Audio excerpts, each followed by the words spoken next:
Auzubillahiminesh-shaytanir-rajim. Bismillahir-rahmanir-rahim. अस्सलाम वालेकुम ninth class. हम नाइन्थ क्लास मैथमेटिक्स उसका यूनिट नंबर 1 जिसका नाम है जी रियल नंबर, उसकी एक्सरसाइज 1.3। तो आज हम ये स्टार्ट करने जा रहे हैं। तो इस एक्सरसाइज के हमारे पास टोटल क्वेश्चन है जी, आई थिंक 9 क्वेश्चन है। तो वो 9 क्वेश्चन हम बारी बारी सॉल्व करेंगे। तो चलें जी स्टूडेंट्स, अपनी एक्सरसाइज 1.3 उसका जो पहला क्वेश्चन है उससे स्टार्ट करते हैं और एक्सरसाइज 1.3 को सॉल्व करना शुरू करते हैं जी। तो 9th क्लास हमारी एक्सरसाइज 1.3 है जी, उसका पहला क्वेश्चन है, स्टेटमेंट पढ़ते हैं। The sum of 3 consecutive integers is 42, find 3 integer. कह रहा है 3 मुसलसल सही अदाद का मजमुआ। ठीक है, मुसलसल जो कंटिन्यू करें, एक एक तसलसल के साथ आए और अगर उन तीनों को जमा किया जाए तो उनका आंसर 42 होता है। तो वो कौन से अदाद होंगे जो कंटिन्यूसली जो कंसेक्यूटिव आएंगे, वो कौन से अदाद हैं कि जिनको मुसलसल, वो कौन से मुसलसल सही अदाद हैं जिनको जमा करने से इक्वल आ जाए 42। तो वही 3 अदाद जो है ना वो हमने फाइंड करने हैं। ठीक है, the sum of 3 consecutive integers is 42, find 3 integer. हमने 3 इंटीजर फाइंड करने हैं, तो उसके लिए जी सॉल्यूशन शुरू करना पड़ेगा हमें। तो चलें जी सॉल्व करने की कोशिश करते हैं। सॉल्यूशन, तो सबसे पहले हमारे पास इंटीजर्स हैं नहीं है, हमारे पास उनका सम है 42, हमारे पास उनका मजमुआ है 42। तो हमें सबसे पहले वो 3 इंटीजर चाहिए होंगे, तो हम लेट कर लेंगे। Late the first integer, late the first integer. हमारे पास फर्स्ट इंटीजर मैंने फर्ज कर लिया जी एक्स है। मैं कह रहा हूं कि मेरे पास लेट कर लिया जो पहला इंटीजर है वो है एक्स। ठीक है, इसी तरह मेरे पास जो सेकंड इंटीजर क्या हो जाएगा, सेकंड इंटीजर। अब देखो हमारे पास कंसेक्यूटिव है ना, तो हम इसको अब 2x या 3x नहीं लिख सकते। जो कंसेक्यूटिव मुसलसल होते हैं ना, वो हम फिर आगे x प्लस 1 की शेप में ले आते हैं, यानी कि उसमें 1 प्लस करते हैं। ठीक है, तो x है पहला इंटीजर, दूसरा है x प्लस 1, क्योंकि मुसलसल सही अदाद है तो x प्लस 1। थर्ड इंटीजर क्या हो जाएगा,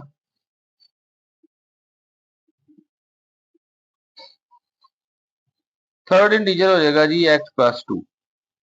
अगर यहाँ पे कहता ना 3 मुसलसल मस्बत सही अदाद या मनफी सही अदाद, ठीक है, अगर यहाँ पे मनफी आ जाता 3 मुसलसल मनफी सही अदाद, तो हमें ये नेगेटिव लेने पड़ते। ठीक, तो उसने क्योंकि बताया नहीं, उसने सिर्फ कहा कि मुसलसल 3 सही अदाद का मजमुआ, तो हमने वो, यानी कि उसने कहा है फर्स्ट कंसेक्यूटिव 3 इंटीजर, तो 3 इंटीजर हमने लेट कर रही है कि late the first integer is x, second integer is x plus 1 and the third integer is x plus 2।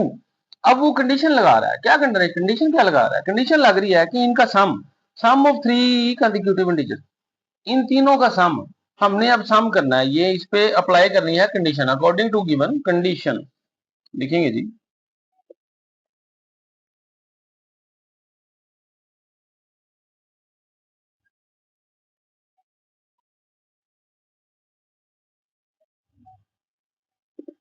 According to given condition, हमारी दी गई कंडीशन के मुताबिक, कंडीशन क्या थी, सम ऑफ 3 कंसेक्यूटिव इंटीजर, मुसलसल 3 सही अदाद का मजमुआ, मुसलसल 3 सही अदाद का मजमुआ, सही अदाद हमने निकाल ली। अब इनका सम कर लेते हैं, मजमुआ कर लेते हैं। क्या होगा, x ब्रैकेट में, फिर प्लस, फिर आगे दूसरा कंसेक्यूटिव नंबर x प्लस 1, फिर प्लस, फिर तीसरा x प्लस 2। अब इन तीनों को ऐड कर लिया, इक्वल किसके आ रहा है, वो कह रहा है इक्वल आ रहा है 42 के।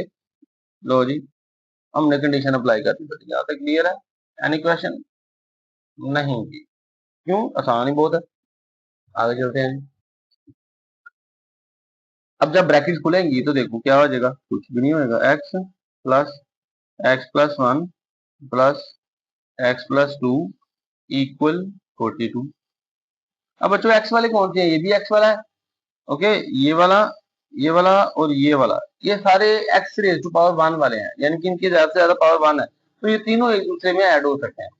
याद रखना है x plus x square plus x plus x square plus x cube, इस तरह का कोई भी हमारे पास वेरिएबल्स पड़े हैं ना, तो x जो इसकी पावर ज्यादा से ज्यादा 1 है ना, तो ये 1 वाले में ही ऐड हो सकता है, ये 2 वाला 2 वाले में ही ऐड है, जिसकी जितनी पावर है वो उसी के साथ जाएगा। ठीक है, तो अब हमारे पास क्योंकि ज्यादा से ज्यादा x की पावर 1 वाले हैं सारे, तो ये हम तीनों को ऐड कर लेंगे, ये भी x, ये भी x, ये भी x। और याद रखना है, जब तीन वेरिएबल एक जैसे या तीन से ज्यादा या दो या कुछ भी जितने भी जब वेरिएबल ऐड हो रहे होते हैं तो उनकी पावर्स ऐड नहीं होती बच्चों, उनके कोफिशिएंट ऐड होते हैं। जैसे इसके, ये मेरे पास 2x होता, ये 1x है, और इसको मैं कह रहा हूँ मेरे पास ये 6x होता, तो मुझे इनको ऐड करना था, तो मुझे इनके कोफिशिएंट ऐड करने थे, ये वाले इसका कुछ नहीं है तो 1 है। ठीक है, तो 6 to 8 और 9x हो जाना था। बात समझ आ रही है?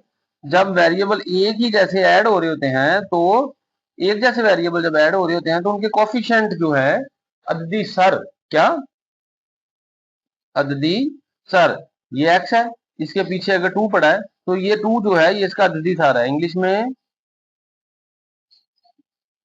कोएफिशिएंट, इसी को कोएफिशिएंट कहेंगे बच्चों।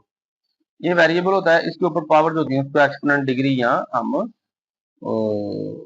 हाँ पावर कहते हैं। बात यहां तक समझ आ गई? तो अब हमने इन तीन x को प्लस करना है, तो मेरे पास ये भी 1 है, ये भी 1 है, ये भी 1 है, तो 3x हो जाएगा। क्या हो जाएगा? 3x बच्चों, मैंने डायरेक्ट कर दिया ना, आप नहीं भी कर सकते, आप तीनों को पहले इलादा कर लो। तो मेरे पास ये 1 है और ये 2 कांस्टेंट है, 2 और 1 क्या हो जाएगा? +3 इक्वल 42। अब ये 3 इधर माइनस है बच्चों, क्या है? 3 माइनस है, तो इधर आ क्या हो जाएगा? और 3 इधर, सॉरी प्लस का, इधर आ क्या हो जाएगा? माइनस हो जाएगा। तो मेरे पास यहाँ पे रह जाएगा 3x इक्वल 42 माइनस 3। ठीक है जी, तो 42 में से मैं 3 निकालूंगा तो मेरे पास रह जाएगा 39। ओके, यहाँ पे क्या रह गया? 3x, यहाँ पे 3 और x आपस में मल्टीप्लाई हो रहे हैं बच्चों, तो मुझे यहाँ से 3 यहाँ पे लेके आने के लिए क्या करने का? Both side divide. ठीक है, डिवाइडिंग बोथ साइड बाय 3। ठीक है, लिख लेते हैं, dividing by 3 on both side बच्चों। ठीक है, मैंने 3 को बोथ साइड डिवाइड कर दिया। ओके, आगे जी नेक्स्ट स्टेप, जैसे मैंने लिख लिया कि डिवाइडिंग बाय 3 हो ना बोथ साइड, तो क्या हो जाएगा? 3x divide by 3 equal 39 divide by 3, 3 3 से। ठीक है जी, और हमारे पास 3 1 जा 3, 3 13 जा 39। तो what is the first integer? So we have our first integer, so the first integer क्या लिखेंगे? So we have our first integer जो कि है x इज इक्वल टू 13। ठीक है जी, हमारे पास फर्स्ट इंटीजर हमारे पास आ गया, वो है 13। ओके, ओके बच्चों, फर्स्ट इंटीजर क्या था? x था, तो x की वैल्यू हमने 13 निकाल ली। अब सेकंड इंटीजर क्या हो जाएगा ना? वो सेकंड इंटीजर, सेकंड इंटीजर क्या है? वो है x प्लस 1। ठीक है जी, तो x प्लस 1 है ना, तो x की वैल्यू तो मुझे 13 आई है मेरे पास है, तो मैं इसमें ये पुट कर लूंगा, 13 प्लस 1 तो इक्वल 14 आ गया बच्चों। तो बच्चों मेरे पास सेकंड इंटीजर जो आ गया, सेकंड, वो है 14। क्या है? 14। और मेरे पास अब जो थर्ड आएगा, थर्ड इंटीजर, वो क्या है जी? x plus 2। तो x प्लस 2 में मैं फिर से x की वैल्यू पुट करूंगा, ये नहीं पुट कर देनी, ये सेकंड की है, ये करनी है। तो 13 plus 2 equal 15। So we have all of our three integers. ठीक है, फाइनली हमारे पास हमारे तीनों इंटीजर्स आ गए, तो हम इसको एक ही जगह पे इकट्ठा करके लिख सकते हैं कि हमारे पास first, second and third integers are क्या है जी? 13, 14, 15 बच्चों, ठीक है। आई होप आपको नजर आ रहा होगा। तो हमारे पास ये तीन इंटीजर्स आ गए और यही हमारा इनका आंसर है हमारा। ओके जी, तो आई होप आपको क्वेश्चन समझ आ गया होगा। तो चलें जी, अब इसका सेकंड पार्ट करते हैं जी। तो 9th क्लास हमारा सेकंड क्वेश्चन है, उसकी स्टेटमेंट पढ़ लेते हैं। The diagram show right angle triangle. कह रहा है एक डायग्राम है हमारे पास, उसमें राइट एंगल ट्राइंगल है। तो जो हमारे पास डायग्राम है पहले उसको जी बना लेते हैं हमारे पास, कि वो कुछ इस तरह की डायग्राम बना रहा है। ये ये और ये ये एक उसने डायग्राम बनाई है। इसको नाम ए दिया है, ये बी है पॉइंट और ये सी है, ठीक है। और यहाँ पे ये देखो, ये बेस है और ये परपेंडिकुलर है, ये एक दूसरे के म्यूचुअली परपेंडिकुलर है। तो यहाँ पे 90 का एंगल बन रहा है, ठीक है। तो ऐसी ट्रायंगल जिसमें एक एंगल 90 का हो वो राइट एंगल ट्रायंगल या कायमातुल जाविया मुसल्लस कहलाती है। कायमातुल जाविया मुसल्लस, ऐसी मुसल्लस, ऐसी ट्रायंगल जिसमें का एक एंगल 90 का ही होना चाहिए।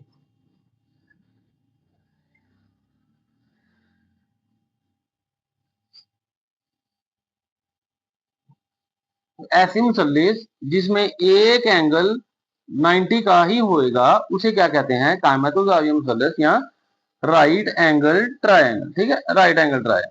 अब चाहे वो बच्चों वो 90 का एंगल चाहे यहाँ पे हो जाए, चाहे यहाँ पे हो जाए, एक ट्रायंगल ही सही बनिए, चाहे यहाँ पे हो जाए या वो इस साइड पे हो जाए, वो फर्क नहीं पड़ता, किसी भी साइड पे 90 का एंगल होना चाहिए, ठीक है।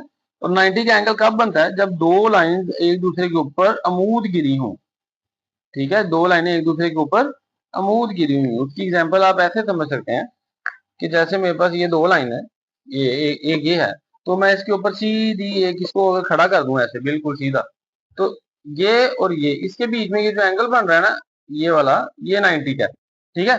अब अगर ये इसके ऊपर परपेंडिकुलर है तो बच्चे ये भी तो इसके ऊपर परपेंडिकुलर है ना, ये दोनों देखो ऐसे कर, ये दोनों परपेंडिकुलर 90 का एंगल। और अगर इस तरह करूंगा फिर भी ये दोनों आपस में परपेंडिकुलर है, ये भी 90 का एंगल है।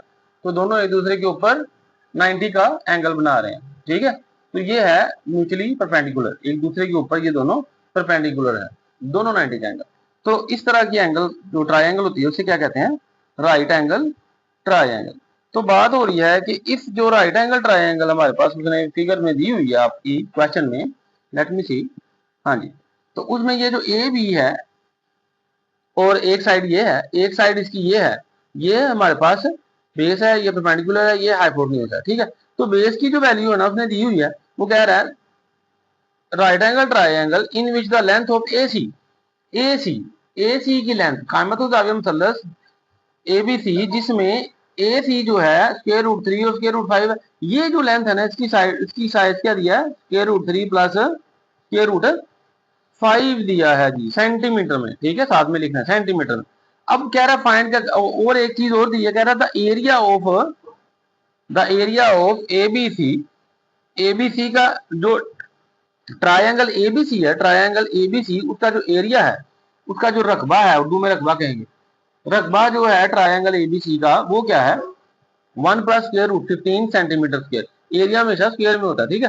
तो उसका जो रकबा है ना सारा, ये जो सारा उसका एरिया है, जितना भी उसका एरिया, ये सारा उसने 1 plus square root 15 centimetre square दे दिया हुआ है। दो चीजें गिवन है, उसने हमें एक साइड की लेंथ भी दे दी और इसका पूरा एरिया भी दे दिया, इसका रकबा भी दे दिया, एक साइड की लंबाई और इसका सारा रकबा यानी कि एरिया वो दे दिया।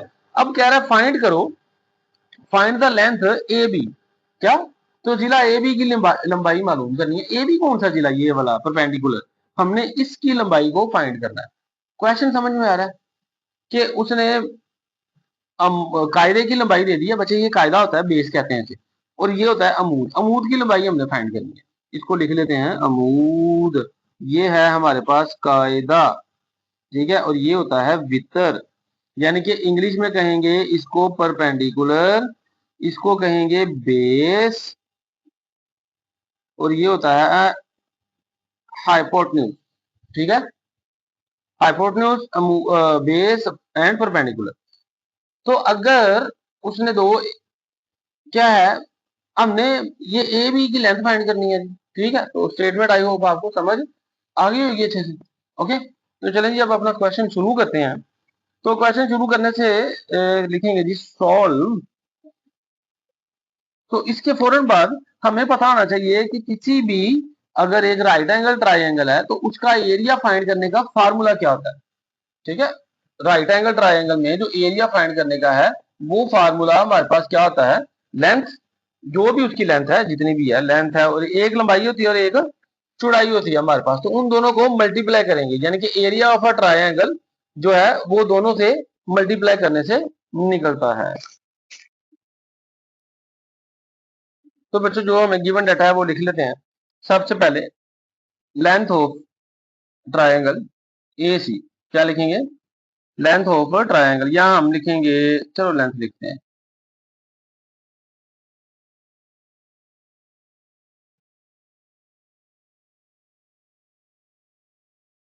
लेंथ ऑफ ट्राइंगल ए सी, वो क्या दिया उसने, √3 प्लस √5 सेंटीमीटर। उसने ट्राइंगल की जो लेंथ दी है ना ए सी, वो हमारे पास ये है। ठीक है, अब एरिया उसने दिया, आगे आगे उसने एरिया दिया है, यानी कि हम इसको लिख लेंगे रकबा, यानी कि चलो इंग्लिश में लिखते हैं एरिया, एरिया ऑफ ट्राइंगल। ठीक है, ए बी सी, वो किसके इक्वल है, एरिया ऑफ ट्राइंगल उसने दिया है जी 1 प्लस √15, ठीक है जी, सेंटीमीटर स्क्वायर। और उर्दू मीडियम बच्चे यहाँ पे लिखेंगे लंबाई, क्या लिखेंगे, लंबाई एसी की और मुसल्लस एबीसी का रकबा। ठीक है, तो यहाँ पे रकबा लिखेंगे।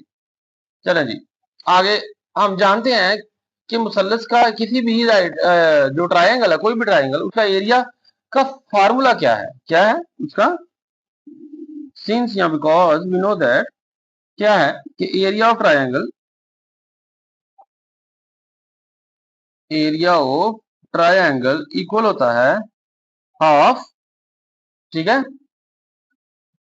लेंथ मल्टीप्लाई विड्थ या हाइट। ठीक है, लेंथ मल्टीप्लाई विड्थ, लंबाई तरफ चौड़ाई, यानी कि ये होता है हमारे पास हाफ लंबाई जरब चौड़ाई की, ये फार्मूला होता है किसी भी मुसल्लस का एरिया फाइंड करने का। ठीक है, रकबा, क्या, रकबा, किसी भी मुसल्लस का रकबा फाइंड करने का बच्चों ये फार्मूला है, क्या, हाफ लंबाई जरब चौड़ाई। तो अब मेरे पास जो आ जाएगा एरिया रकबा, तो वो फार्मूला क्या बन रहा है, अब देखो जी, एरिया तो हमारे पास गिवन है ना बच्चों, रकबा हमारे पास गिवन है, ये रकबा है, तो इसको फार्मूले के इस साइड पे लिखेंगे इसकी जगह, क्योंकि एरिया ऑफ ट्राइंगल यही है 1 प्लस √15। ठीक, और इस साइड पे क्या है, 1/2, यानी कि हाफ, ब्रैकेट में लेंथ कितनी है, उसने लेंथ दी है, लंबाई दी है 3 स्क्वायर रूट प्लस √5, और मल्टीप्लाई करके साथ में क्या है, विड्थ है, यानी कि हाइट है, लंबाई और चौड़ाई। ठीक है, यहाँ पे विड्थ कह लो या हाइट कह लो, अगर आपके टीचर्स आपको हाइट करवा रहे हैं तो इसकी हाइट ही कर लेते हैं, लो जी, अगर किसी को मसला पेश आ रहा है, ठीक, क्योंकि ये वो हाइट ही समझेंगे। ठीक है, चलो जी ये होगी हमारे पास हाइट। अब हाइट हमने फाइंड करनी है। अब यहाँ पे जरा थोड़ा सा गौर करो कि ये जो दोनों हैं, ये जो सारी वैल्यू है √3 प्लस √5, ये 1 से मल्टीप्लाई हो रही है, 2 से डिवाइड हो रही है। ओके, तो ये इसके ऊपर चला जाएगा, 2 नीचे रह जाएगा, मैं ऐसे भी तो लिख सकता हूँ ना, यानी कि ये सारा ही है, ये सारी वैल्यू 1 से मल्टीप्लाई होगी, √3 प्लस √5 अपॉन 2, और साथ में मल्टीप्लाई बाय 8, ये चीज ऐसी बन जाएगी, समझ आ रही है। और यहाँ पे 1 प्लस √15 आएगा, यहाँ तक क्लियर। चलो मैं टेढ़ा मेढ़ा सा लिखा गया है।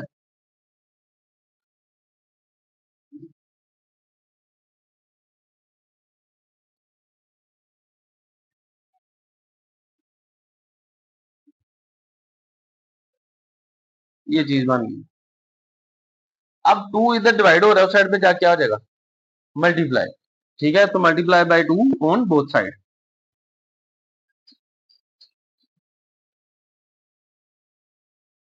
Multiply by 2 on both side बच्चों, यहाँ तक क्लियर है।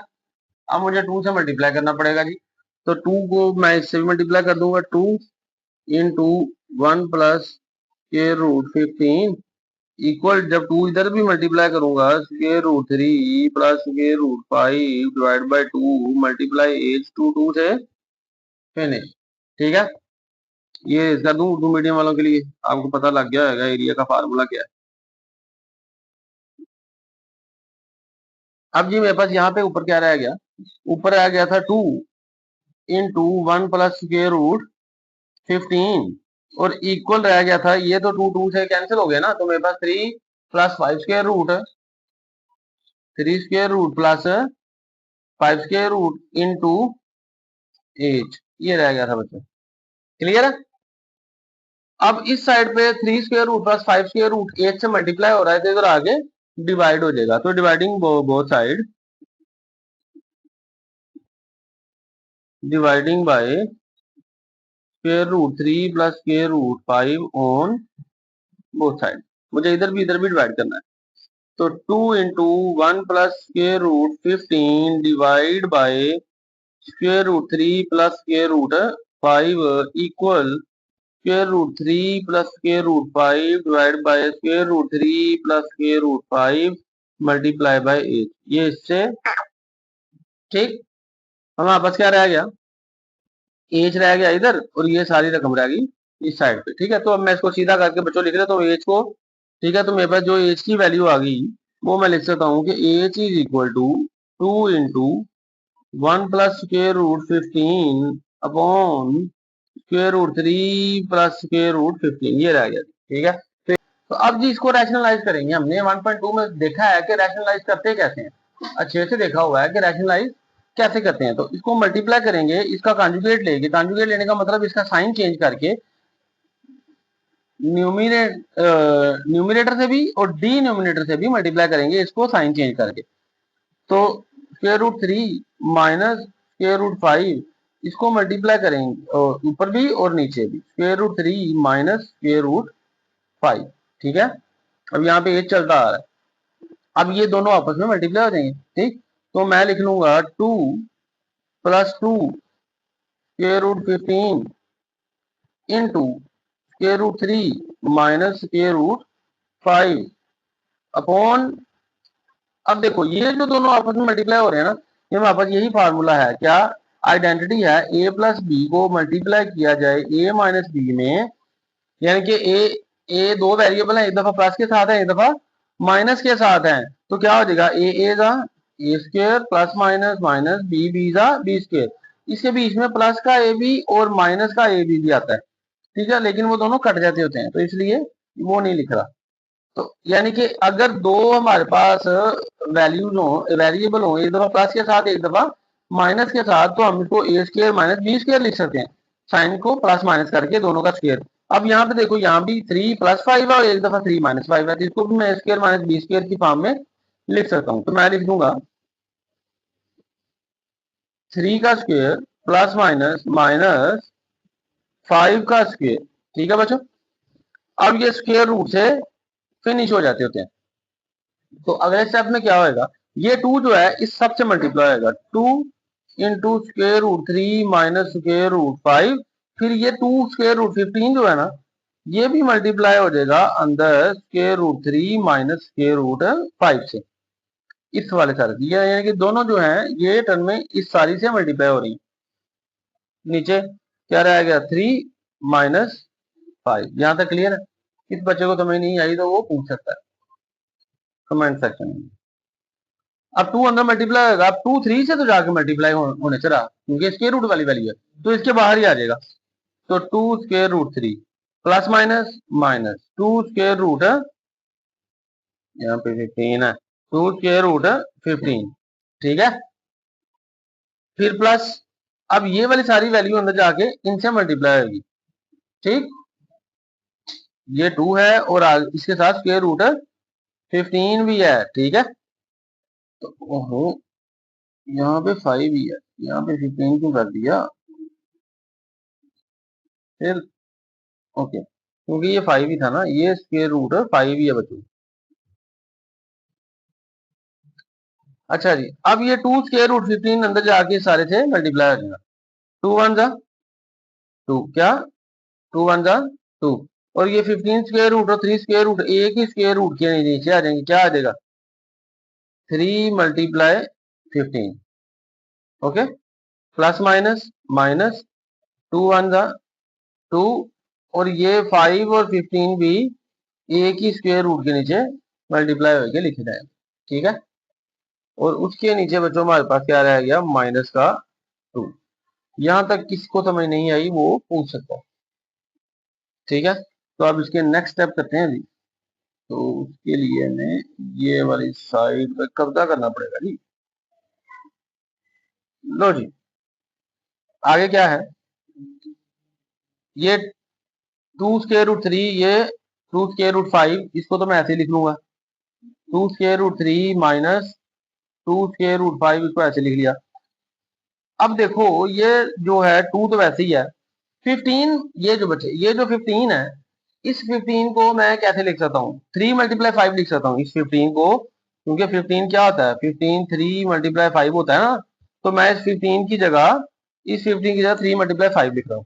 तो स्क्वायर रूट के अंदर 3 मल्टीप्लाई 5 मल्टीप्लाई 5 आ जाएगा। ओहो, 3 मल्टीप्लाई 3 मल्टीप्लाई 5 मल्टीप्लाई 3 मल्टीप्लाई 5 आ जाएगा। यहाँ तक क्लियर है, ठीक है। और आई थिंक ये जगह कम है, तो मैं थोड़ा सा स्पेस बना लूँ, तो फिर करते हैं।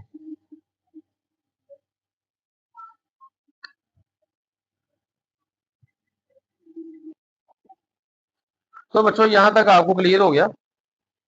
अब देखें, ये जो 2 स्क्वायर रूट 3 है, ये जो 2 स्क्वायर रूट 5 है, ये आपस में ना प्लस हो सकते हैं ना माइनस हो सकते, क्यों, ये 2 स्क्वायर रूट 3 है और ये 2 स्क्वायर रूट 5 है, ये नहीं इकट्ठा प्लस माइनस नहीं हो सकते। इसको वैसे ही लिख दूंगा 2 square root 3 minus 2 square root 5।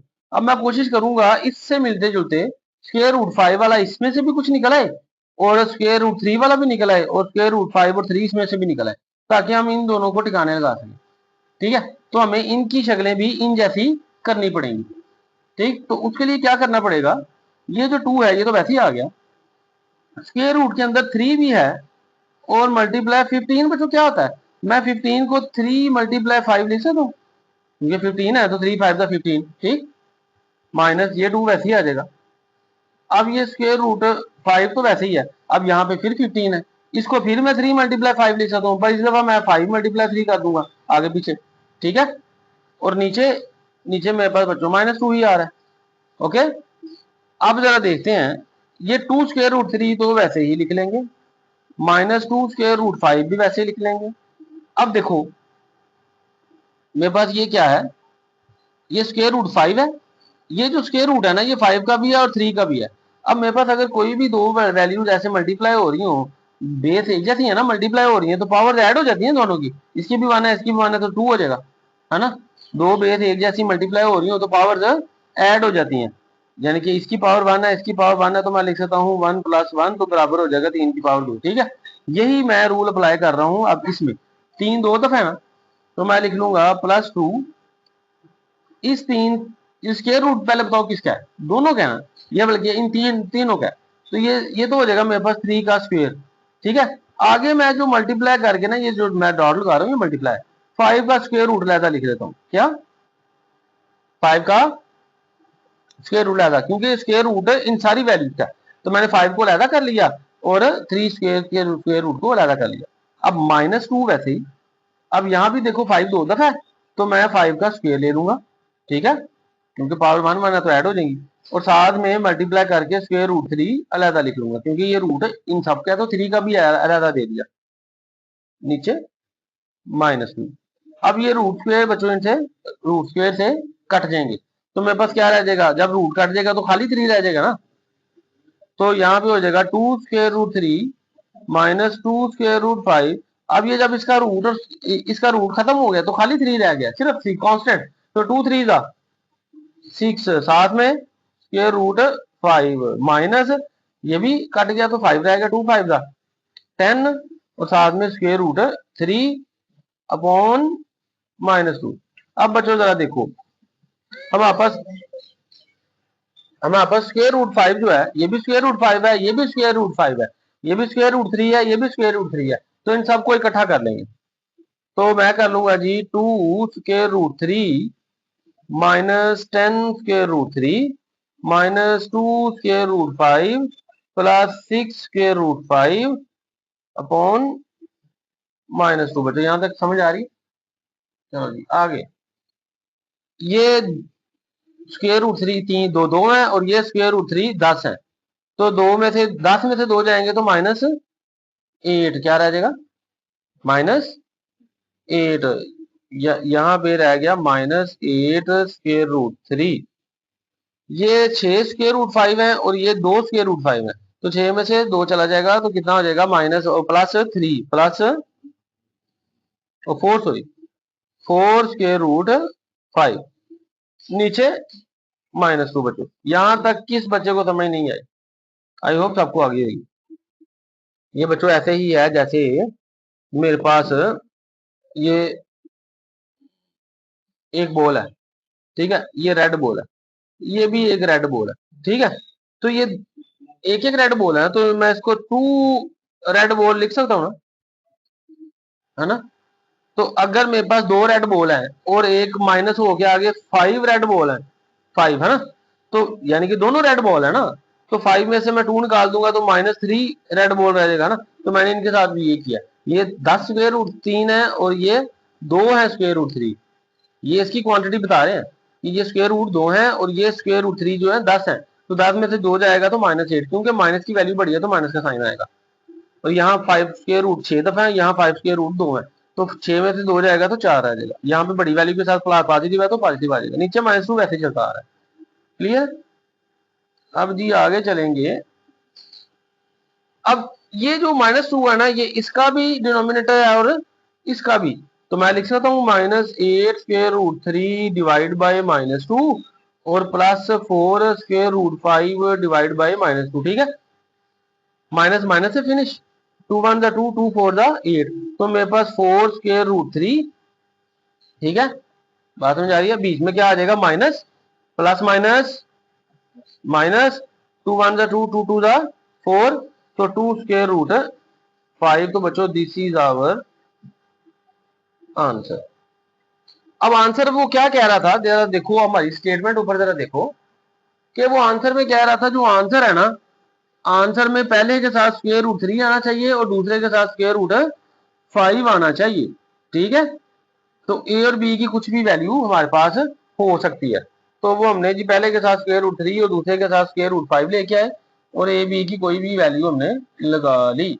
अब क्वेश्चन, अच्छा आंसर के मुताबिक ऊपर स्टेटमेंट के मुताबिक जरा देखें ना, तो अभी इसको आंसर नहीं लिखे, थोड़ा सा काम और कर लेते हैं। यहाँ पे वो कह रहा है कि हमारे पास जो वैल्यू है ना बी की, वो पॉजिटिव होनी चाहिए। क्या? पॉजिटिव होनी चाहिए। तो अगर मैं माइनस बाहर ले लूं कॉमन, तो मेरे पास जो वैल्यू है वो ये नेगेटिव हो जाएगी और ये पॉजिटिव हो जाएगी। क्या हो जाएगी? वैसे यहां तक भी ठीक है, आंसर यही ले लेते हैं। तो ऐसे कर लेते हैं बच्चों, रहने दो उसको। अब my mistake, measurement A B, क्या ए बी, हमने यही फाइंड करना था ना कि ए बी कितनी लंबी है, वो फाइंड करनी है ना, ए बी की लेंथ फाइंड करनी थी। तो हमने ए बी फाइंड कर लिया, क्या है 4 स्क्वायर रूट 3 -2 स्क्वायर रूट 5। तो ए बी क्या है? ये एच की वैल्यू है, ठीक है, एच की ही वैल्यू जो हमने यहाँ पे बच्चों लिखा था एच, ठीक है। तो ये एच की ही वैल्यू है, ए बी की वैल्यू है। तो हमने इसको बच्चे सॉल्व आउट कर लिया, फाइंड कर लिया। यहाँ तक क्लियर है? क्वेश्चन थोड़ा सा लंबा है तो है बड़ा इजी है। तो आई होप आपको अच्छे से समझ आ रही होगी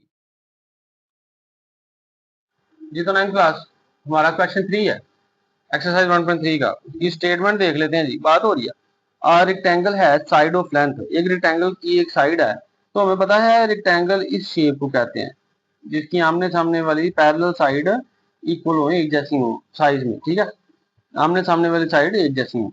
ये रेक्टेंगल है। क्या रेक्टेंगल की लेंथ है जी हमारे पास 2 प्लस स्क्वायर रूट 18। वो कह रहा है लेंथ इसकी इतनी है और एक साइड की लेंथ ये है, दूसरी साइड की लेंथ क्या कह रहा है वो है 5 माइनस 4 अपॉन स्क्वायर रूट 2। ठीक है, दूसरी साइड की लेंथ ये है, यानी कि लंबाई ये है, चौड़ाई ये है। ठीक है, लेंथ और विड्थ दोनों चीजें उसको दे दी हुई है। कह रहा है रेक्टेंगल का जो एरिया है ना, एरिया वो इस शक्ल में जाहिर करना। आंसर ऐसा आना चाहिए, ए बी की जगह कोई भी इंटीजर होने चाहिए, प्लस में या माइनस में कुछ भी नंबर हो सकते हैं। ठीक है, उर्दू में पढ़ लेते हैं। एक मुस्ततील के इजला की लंबाइयाँ, एक मुस्ततील है ये जिसके दोनों के आमने सामने वाले जिलों की लंबाइयाँ बराबर होती हैं। कह रहा है उसके जिलों की लंबाइयाँ, एक जिले की लंबाई 2 जमा अंडर जदर 18 है, और दूसरे की लंबाई है 5 माइनस 4 बटा जदर 2। और मुस्ततील के रकबे को इस शक्ल में जाहिर करना है जहाँ पे ए और बी की वैल्यू कोई भी हमारे पास सही अदद हो सकता है, प्लस या माइनस का। ठीक है, हमें पता है ना सही अदद प्लस माइनस दोनों होते हैं। तो इसका सोल्यूशन शुरू करते हैं बच्चों। सोल्यूशन शुरू करते हैं। Length of one side of angle rectangle, सबसे पहले ये लिखेंगे लेंथ ऑफ वन साइड। ठीक है, एक साइड की length of rectangle, of rectangle, rectangle की एक साइड की लेंथ कितनी है जो हमारे पास है 2 प्लस स्क्वायर रूट 18। ठीक है, अब उसी तरह हम लिखेंगे लेंथ ऑफ सेकंड साइड। ठीक है, अदर साइड लिख लेंगे, चलो जी other. Length of other side क्या होगी, वो हमारे पास 5 माइनस 4 पॉइंट स्क्वायर रूट 2। ठीक है, अब फाइंड क्या करना है, एरिया ऑफ रेक्टेंगल, रेक्टेंगल का एरिया यानी कि मुस्ततील का रकबा, मुस्ततील का हमने बचे रकबा फाइंड करना है। तो एरिया ऑफ ट्रायंगल फाइंड करने के लिए हमारे पास जो फार्मूला है वो अप्लाई करवा लेंगे, लिख लेंगे कि एरिया ऑफ और rectangle, sorry area,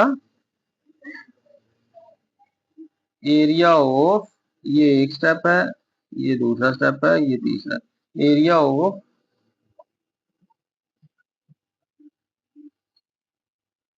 area of rectangle वो किसके बराबर होता है जी, एरिया ऑफ रेक्टेंगल में आपस क्या होता है, लेंथ मल्टीप्लाई विड्थ या हाइट। ठीक है, यही है ना, आप विड्थ भी कर सकते हैं। तो हमारे पास एरिया ऑफ रेक्टेंगल तो उसने इस दफा दिया ही नहीं, वो तो हमने फाइंड करना है। तो एरिया जो है वो यहाँ पे ऐसे ही आ जाएगा, एरिया फाइंड करना है। लेंथ क्या है हमारे पास, ये है 2 प्लस स्क्वायर रूट 18, और विड्थ क्या है 5 माइनस 4 स्क्वायर रूट 2। ये है जी, इन दोनों को आप मल्टीप्लाई करवाएं।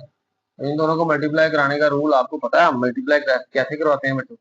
तो मल्टीप्लाई पहले ये 2 जो है अंदर वाली सारी वैल्यू से हो जाएगा, फिर अंडर रूट 18 भी सारी वैल्यू से मल्टीप्लाई हो जाएगा। तो एरिया आ गया यहाँ पे, एरिया तो पहले 2 को मल्टीप्लाई करा दूंगा इस सारे से, 5 माइनस 4 पॉइंट स्क्वायर रूट 2, फिर मैं प्लस 18 को मल्टीप्लाई कर दूंगा 5 माइनस 4 पॉइंट स्क्वायर रूट 2 से। ठीक है जी, मैंने इस 2 को सारी वैल्यू से मल्टीप्लाई कर दिया, 18 को भी सारी वैल्यू से मल्टीप्लाई कर दिया। अब जब 2 अंदर जाके मल्टीप्लाई हो जाएगा बच्चों, 2 5 जा 10, प्लस माइनस माइनस 2 ऊपर 8 से 4 से जाके मल्टीप्लाई हो जाएगा, क्या हो जाएगा 2 4 जा 8 अपॉन स्क्वायर रूट 2 वैसे ही है, प्लस 5 और 18 स्क्वायर रूट मल्टीप्लाई हो जाएंगे तो 5 स्क्वायर रूट 18 माइनस, अब ये 4 और under square root, under square root 18 आपस में मल्टीप्लाई होंगे, तो 4 into square root 18 upon square root 2। बच्चे यहाँ तक क्लियर आ गया, ये बिल्कुल आसान सा यहाँ तक है, कोई इतना ज्यादा रॉकेट साइंस नहीं है। तो आगे जी ये 10 तो हमारे पास वैसे ही लिखा जा रहा है, यहाँ पे ये 10 वैसे लिखेंगे, माइनस अब ये 8 बच्चों देखो, ये 8 क्या होता है 2 मल्टीप्लाई 2 मल्टीप्लाई 2, 2 2 जा 4, 4 2 जा 8, यानी कि 8 को मैं 2 मल्टीप्लाई 2 भी लिख सकता हूँ, है ना। तो यहाँ पे अगर मैं 3 दफा 2 लिख लूँ तो कोई इशू किसी को नहीं ना। यहाँ मैं ऐसे भी लिख सकता हूँ 4 मल्टीप्लाई 2, 4 मल्टीप्लाई 2 भी तो क्या होता है 8 ही होता है ना। तो मैं इसको 4 मल्टीप्लाई 2 कर रहा हूँ जी, 4 मल्टीप्लाई 2 अपॉन स्क्वायर रूट 2। ठीक है, अब प्लस 5 तो वैसे ही है। अब इस 9 को मैं क्या कर देता हूँ, ये 18 जो है 18 मेरे पास क्या होता है बच्चों, 9 मल्टीप्लाई 2 18 ही होता है ना, और ये 9 क्या हो जाएगा 3 का स्क्वायर, है ना। यानी कि 9 मेरे पास क्या होता है 3 मल्टीप्लाई 3, तो यानी कि 3 का स्क्वायर। तो मैं 18 की जगह 3 का स्क्वायर और 2 अलग कर सकता हूँ ना, है ना। तो मैं अब इस स्क्वायर रूट के नीचे यही करने जा रहा हूँ कि इस 18 की जगह मैं 3 का स्क्वायर भी कर रहा हूँ और साथ में 2 भी कर रहा हूँ। ठीक, यहाँ पे माइनस इस 18 को साथ में यही सलूक कर रहा हूँ। क्या मैं 3 का स्क्वायर भी करूंगा और साथ में मल्टीप्लाई बाय 2 भी कर दूंगा और नीचे स्क्वायर रूट 2 है। ठीक है, जिन बच्चों को समझ नहीं आई उनके लिए मैं यहाँ पे एक बॉक्स बनाने लगा हूँ और उसमें ये 2 स्टेप मैं लिखने लगा हूँ कि ये जो 9 बराबर होता है ना, सॉरी 8, 9 बराबर किसके होता है 3 के स्क्वायर के, और ये जो 18 है इसको मैं लिख सकता हूँ 3 का स्क्वायर मल्टीप्लाई बाय 2। 3 का स्क्वायर 9, 9 2 18 आ जाएगा। ठीक है, ये आपने याद रखना है। मैंने यहाँ पे स्टेप क्या किए थे वो भूलने नहीं है। ठीक, अब हम देखेंगे आगे कि आगे जो काम हो रहा है बच्चों वो क्या है। अब ये जो 10 है ना, ये तो मैं वैसे ही लिख लूंगा, ये 10 वैसे ही मैं यहाँ पे लिख लूंगा और उसके आगे -4 भी वैसे ही है। अब बच्चों मुझे ये नीचे से स्क्वायर रूट 2 खत्म करना है, उसको खत्म करने के लिए ऊपर स्क्वायर रूट किसी तरीके से लेके आना है। ठीक है, अब वो कैसे आएगा उसकी जरा एक देख लेना काम कि मेरे पास अगर ये एक स्क्वायर रूट 2 है और मैं उसको मल्टीप्लाई करता हूँ एक और स्क्वायर रूट 2 से, ये 2 स्क्वायर रूट 2 हो गए ना। ठीक है, जब दोनों बेस एक जैसी हो तो पावर क्या होती है ऐड हो जाती है ना। तो यानी कि मैं अगर इन दोनों स्क्वायर रूट 2 को एक ही दफा लिख के इनका स्क्वायर ले लूं ऊपर, ये मसला है नहीं ना। सही है, ये हमने लॉ ऑफ रेडिकल में भी पढ़ा हुआ है। ठीक, तो यहाँ पे वही अप्लाई कर रहा हूँ। तो यानी कि अगर 2 स्क्वायर रूट मल्टीप्लाई हो रही हो तो उसकी पावर ऊपर 2 आ जाएगी और ये 2 स्क्वायर से क्या हो जाता है कट जाता होता है, तो हमारे पास आंसर क्या आता है 2। इसका मतलब है इस 2 की जगह अगर मैं 2 स्क्वायर रूट 2 को मल्टीप्लाई करूं तो उसका आंसर भी तो 2 आएगा ना। तो मैं इस 2 की जगह ये 2 दफा स्क्वायर रूट 2 लिख सकता हूं कि नहीं लिख सकता। हाँ ये नाम है जवाब दो, मैं लिख सकता हूँ ना। तो यानी कि मैं यहाँ पे ये जो 2 है ये वाला 2, ये वाला जो 2 है बच्चों, इसको खत्म करके मैं 2 दफा स्क्वायर रूट 2 लिख लूंगा तो आंसर तो फिर 2 ही आना ना। तो वही कर रहा हूं मैं, इस 2 की जगह ये 2 दफा स्क्वायर रूट 2 लिख रहा हूँ। क्या हो जाएगा मल्टीप्लाई स्क्वायर रूट 2 और मल्टीप्लाई स्क्वायर रूट 2, नीचे भी आ जाएगा स्क्वायर रूट 2 बचे। ठीक है, इसको आपको याद रखने के लिए यहाँ पे लिख रहा हूँ ये जो 2 है वो इक्वल होता है स्क्वायर रूट 2 को स्क्वायर रूट 2 से मल्टीप्लाई करें तो ये जो स्क्वायर रूट 2 का क्या हो जाएगा स्क्वायर, ये इससे कट जाएगा तो आंसर मेरे पास 2 ही आएगा। ठीक है, तो मैं इसकी जगह ये दोनों यहाँ पुट कर लिए, आगे आ गया प्लस, यहाँ पे 5 ये वाला वैसे ही आ जाएगा, 5 ऐसे ही आ गया। ये 3 का स्क्वायर, ये 3 स्क्वायर का भी रूट है और 2 का भी रूट है, दोनों का रूट है, अलग अलग कर लेता हूँ। 3 स्क्वायर का रूट और मल्टीप्लाई 2 का रूट, बच्चों आगो माइनस वैसे ही आगे आ गई, 4 वैसे ही आ जाएगा ये वाला 4, और ये भी रूट 3 स्क्वायर का भी है और 2 का भी है, तो 3 स्क्वायर का भी और मल्टीप्लाई 2 और इसके नीचे स्क्वायर रूट 2। ठीक है, अब ये स्क्वायर रूट 2 जो है इस स्क्वायर रूट 2 से फिनिश। अब ये वाला जो स्क्वायर रूट 2 है, ये वाला मेरे पास, ये वाला स्क्वायर रूट 2 इस स्क्वायर रूट 2 से फिनिश, तो मेरे पास क्या आंसर आ जाएगा बच्चों, यहाँ पे ये 10 वैसे ही आ जाएगा, यहाँ पे रह जाएगा -4 स्क्वायर रूट 2, ये दोनों ऐसे मिल जाएंगे, यहाँ पे रह जाएगा ये रूट स्क्वायर से कट जाएगा तो खाली रह जाएगा 3, तो 5 3 का क्या होता है 15 प्लस 15 साथ में स्क्वायर रूट 2 मल्टीप्लाई हो रहा है वैसे लिखा जाएगा, माइनस ये स्क्वायर 2 से कट जाएगा रूट 2 से, उससे रूट स्क्वायर से कट जाएगा तो 4 3 का 12 साथ में कुछ भी नहीं, बस 12 का 12। ठीक है, अब देखो ये दोनों स्क्वायर रूट 2 है, ये 15 स्क्वायर रूट 2 है और ये 4 स्क्वायर रूट 2 है, तो 15 में से 4 जाएंगे तो कितना आ जाएगा 11, है ना, और ये 10 जमा गया और ये पहले इकट्ठा कर लेते हो 10 -12, मैंने इस 10 को और इस -12 को इकट्ठा करके लिख लिया। फिर आगे मैं 15 पहले लिख देता हूँ, 15 स्क्वायर रूट 2 और -4 स्क्वायर रूट 2 बाद में लिख देता हूँ। ठीक है, अब ये दोनों कट करेंगे तो 2 आ जाएगा ना, 12 में से 10 कट करेंगे तो 2, बड़ी रकम के साथ साइन क्या है माइनस, माइनस आ जाएगा, 15, ये स्क्वायर रूट 2 कितने हैं 15, ये स्क्वायर रूट 2 कितने हैं 4, तो 15 में से 4 जाएंगे तो 11 जमा 11 स्क्वायर रूट 2। तो उसने कहा था आंसर लेके आओ a प्लस बी और साथ में अंडर रूट 2 हो। तो ए और बी की जगह कोई भी वैल्यू हो सकती है ना, कुछ ने कहा था कुछ भी इंटीजर हो सकते हैं, तो वहां पर ये देखो ए की जगह -2 आ गया, बी की जगह 11, लेकिन स्क्वायर रूट 2 वैसे ही आया जो उसने कहा था कि आंसर इसी शक्ल में आना चाहिए, तो हमारा आंसर इसी शक्ल में आ गया। Hence A plus B square root 2 equal है -2 प्लस 11 स्क्वायर रूट 2, ये है, और ये हमारे पास एरिया है, तो हम लिखेंगे एरिया, ठीक है। ये क्या है हमारे पास बच्चों, एरिया किसका, area of rectangle -2 plus 11 square root 2, this is our answer, यही एरिया है हमारा, तो ये हमारा आंसर है, ठीक है। तो चलें जी अपना क्वेश्चन 4 करते हैं।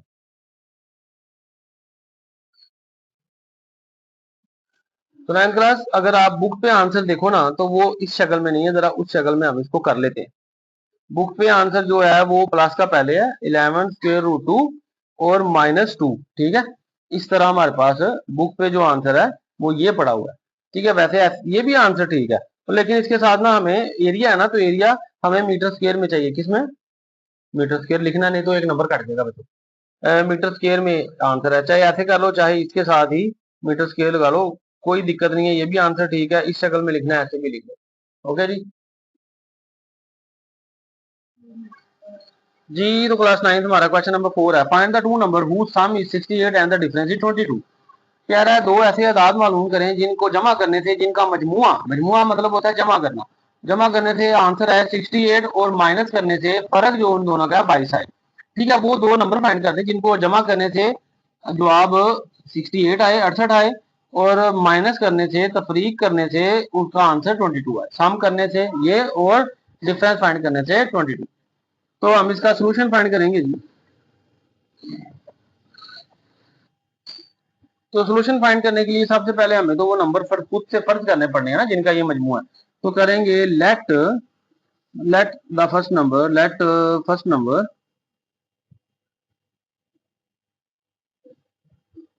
हमारे पास फर्स्ट नंबर है एक्स, जो सेकंड नंबर है वो है वाई, दो नंबर हमने फर्ज कर लिए। उर्दू में चलो जी, इस दफा उर्दू में भी लिख लेते हैं। फर्ज किया पहला अदद एक्स, दूसरा अदद हमारे पास जो है वो है वाई, ठीक है। दो अदद है, पहला अदद एक्स है, दूसरा अदद वाई है। अब दी गई कंडीशन के मुताबिक, ठीक है, according to first condition, according to first condition, उसने दो कंडीशन दी हुई है, जमा करने से और माइनस करने से, सम और डिफरेंस से।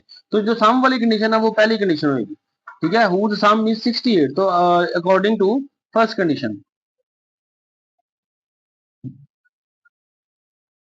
अकॉर्डिंग टू फर्स्ट कंडीशन, यानी कि पहली शर्त के मुताबिक, पहली शर्त के मुताबिक, पहली शर्त के मुताबिक क्या कह रहा था, सम ऑफ टू नंबर, हाँ नहीं, यानी कि ये जो दो नंबर है उनका sum x plus y, O y, x plus Y equal क्या है जी 68, यानी कि वो कह रहा है नंबर का मजमुआ, नंबर का मजमुआ क्या जी, एक्स प्लस वाई बराबर है 68 के, ठीक है। अब according to second condition, according to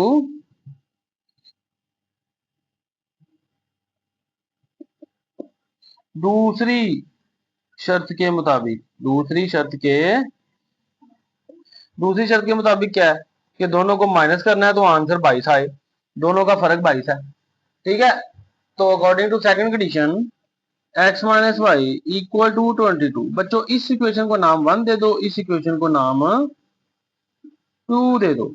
साडे साडे कोल है पहली है जी, ते ये है जी दूसरी, ओके 11 नहीं, फर्स्ट, फर्स्ट और सेकंड। अब क्या करेंगे देखें, इन दोनों को अगर मैं इक्वेशंस को ऐड करूं, मुझे पता क्या करना है, मुझे एलिमिनेट करना है, इलिमिनेट यानी कि मुझे एक x या एक y यानी कि इन दोनों इक्वेशनों में से एक वेरिएबल को खत्म करना है सिरे से ही, इलिमिनेट कर देना, निकाल देना बीच में से, ना उसका नामो निशान नजर ना आए। ठीक है, तो वो या तो y करूंगा या x करूंगा। क्या इन दोनों को जमा करने से कोई x y खत्म हो सकता है? हाँ जी, मैं इन दोनों को अगर ऐड करूंगा ना, तो ये y माइनस क्या है और ये y प्लस क्या है, तो दोनों कट जाएंगे, प्लस माइनस फिनिश। ठीक है, दोनों कट जाएंगे। तो बाय लिखूंगा, by adding equation 1 and 2, bye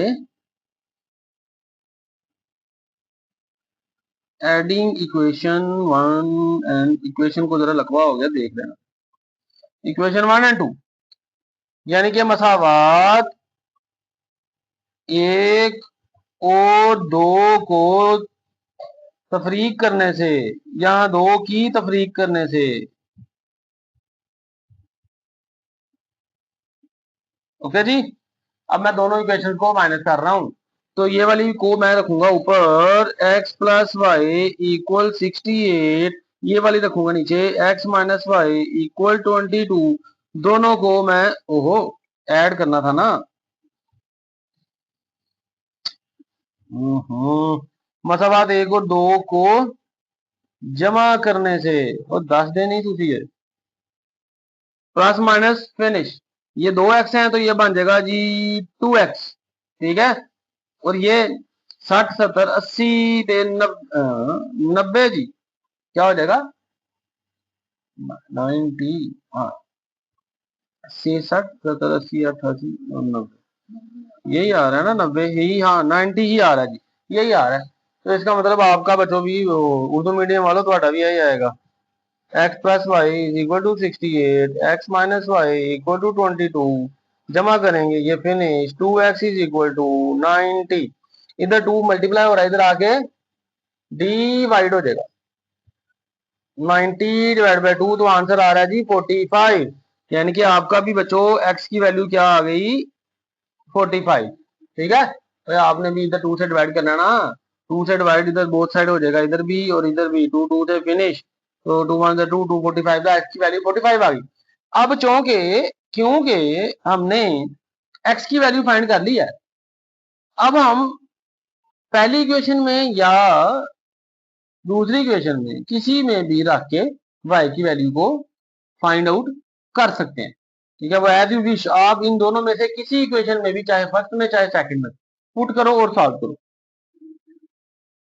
लो जी, इन दोनों में लड़ाई होगी, पार्टीशन कर ली हमने। ठीक है, हमारे पास पुट लिखेंगे, put x is equal to 45 in equation 1, मैं 1 में पुट कर रहा हूँ, आप अपनी मर्जी कर लेना जी, इसमें या इसमें। तो मैं कर रहा हूँ, x की वैल्यू क्या है, x की जगह यहाँ पे क्या रखूंगा मैं 45, 45 क्योंकि x की वैल्यू 45 मैंने पुट करनी है, y वैसे ही आ जाएगा इक्वल टू 68 है। तो बच्चों y इधर रह जाएगा, 45 तो जाके माइनस का हो जाएगा, 68 माइनस 45, तो y की वैल्यू आ जाएगी 68 से 45 कटे ते 46 से सीधे गए, तो बाकी रह गया 20, 28 से 5 गए ते रह गए 3। ओके जी, क्या रह गए हमारे पास 23। ओके, y की वैल्यू आ गई 23, तो सो x की वैल्यू हमारे पास आ गई 45 एंड y की वैल्यू आ गई 23। बच्चों दीज आर आवर आंसर, यानी कि ये वो दो नंबर हैं बच्चों, ये आंसर है हमारा, ये दो वो नंबर हैं कि इनको अगर जमा करें ना, तो देखो मेरे पास 68 भी आएगा, 40 और 20 60 और 8 58, इन दोनों को माइनस करूं तो मेरे पास 22 भी आएगा। तो ये वो दो नंबर हैं जी, उर्दू मीडियम वालों तो भी ते इंग्लिश मीडियम वालों आपका भी। डन है जी, तो आई होप आपको अच्छे से क्वेश्चन की समझ आ गई होगी। ये अब तक का किए जाने वाला सबसे इजी क्वेश्चन है, एक्सरसाइज 1.3 का। ठीक है, तो चलें जी, अब अपने नेक्स्ट क्वेश्चन में मिलते हैं जी। द 9th क्लास, हमारा क्वेश्चन नंबर 5 है, the weather in Lahore was unusually warm during the summer और 2024। अब टीवी न्यूज में बताया गया है कि टेम्परेचर है 48 डिग्री सेल्सियस तक।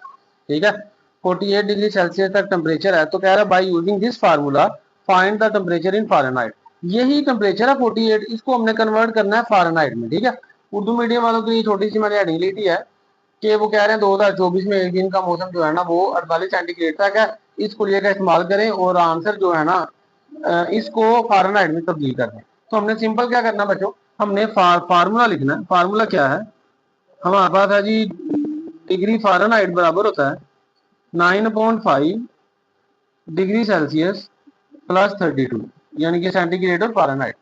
अब इसमें वैल्यूज पुट करेंगे। सेंटीग्रेड डिग्री सेल्सियस की जो वैल्यू है वो क्या है 48, यहाँ पे सिर्फ 48 पुट करेंगे तो आ जाएगा जी डिग्री फ़ारेनहाइट इक्वल है 9.5 9/5 मल्टीप्लाई बाई 48 प्लस 32। ठीक है, अब देखो जी ये 9 5 से डिवाइड भी हो सकता है, ये इससे मल्टीप्लाई भी हो सकता है, ये दोनों मल्टीप्लाई भी हो रहे हैं और ये इससे डिवाइड भी हो सकता है। ठीक है, तो इन दोनों को अगर मल्टीप्लाई किया जाए 18 72 2 7 36 37 38 39 40 40 42 43। ठीक है, तो ये आ जाएगा 432/5। बच्चे मैंने इसको 9 से मल्टीप्लाई किया और आगे प्लस 32 तो वैसे ही आ रहा है। ठीक है, यहाँ पे डिग्री फ़ारेनहाइट है। तो हमारे पास अब इसके नीचे कुछ भी नहीं है तो क्या है, डिनोमिनेटर है बच्चों। हम इसको एलसीएम भी ले सकते हैं, दो मेथड है। इसके नीचे कुछ नहीं है तो वन है, इसका एलसीएम भी ले सकते हैं दोनों का। अगर हम एलसीएम नहीं लेना चाहते तो बच्चों इन दोनों को डिवाइड कर लो, तो ये आ जाएगा 5 पे 432 को डिवाइड करेंगे 5 से, 5 8 का 40, 3 बचेगा, 5 6 का 30, 2 बचेगा, 0.54 का 20। ठीक है, 86.4 आ जाएगा। अब हमने प्लस 32 करना है। ठीक है, क्योंकि इन दोनों को डिवाइड किया, ये आंसर आ गया 32 प्लस 30। हम इन जमा करेंगे इन दोनों को, 80 और 30 110, 110 और 8 118। ठीक है, तो 118 118.4 118.4 डिग्री फ़ारेनहाइट। तो बच्चों दिस इज आवर आंसर। बहुत ही सिंपल क्वेश्चन था। इतनी बड़ी स्टेटमेंट देख के आपके कान फ्यूज नहीं होने चाहिए, यानी कि तुम्हारे कान फ्यूज नहीं होने चाहिए ना है बड़ी स्टेटमेंट देख के। कुछ भी नहीं है, सिंपल सा उसने ये फार्मूला दिया, सेंटीग्रेड में वैल्यू दिया डिग्री सेल्सियस में, तो ये सेंटीग्रेड में जो वैल्यू है उसको यहाँ पे पुट करना है, इसकी जगह पे 9 से मल्टीप्लाई करना है, 5 से डिवाइड करना है, 32 में जमा करना है। ठीक है, चलो जी।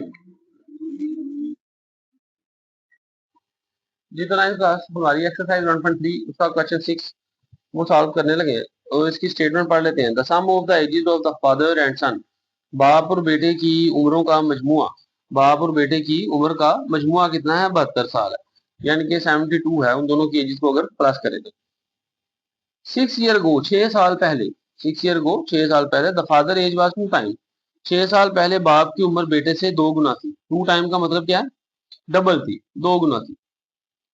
What was the son's age 6 year ago, बेटे की उम्र 6 साल पहले क्या होगी वो बतानी है हमें। तो सबसे पहले तो देखो उन्होंने बाप और बेटे की उम्रों का मजमुआ दे दिया है। ठीक है, बाप और बेटे की जो उम्रें हैं उनका टोटल उन्होंने बता दिया है कितना है, वो कह रहे हैं 72। अब हमारे पास ना बाप की, ना फादर की एज है, ना सन की एज है, तो पहले उनको निकाल लेंगे। तो सोल्यूशन लिखेंगे, सोल्यूशन में लिखेंगे लेट द फादर एज।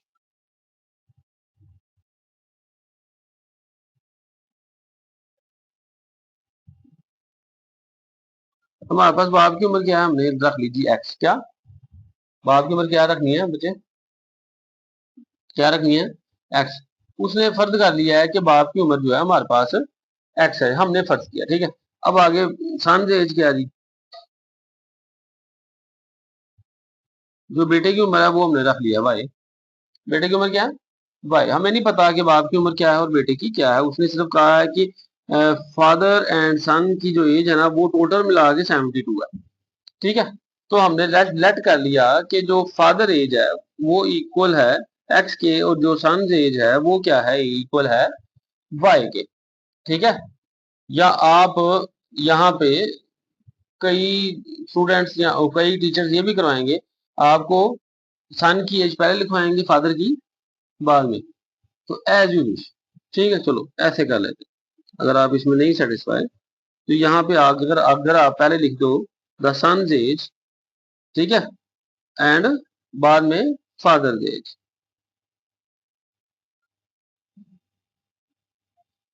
बात समझ आ रही कि हमारे पास बेटे की उम्र एक्स है और बाप की उम्र क्या है, वाई है।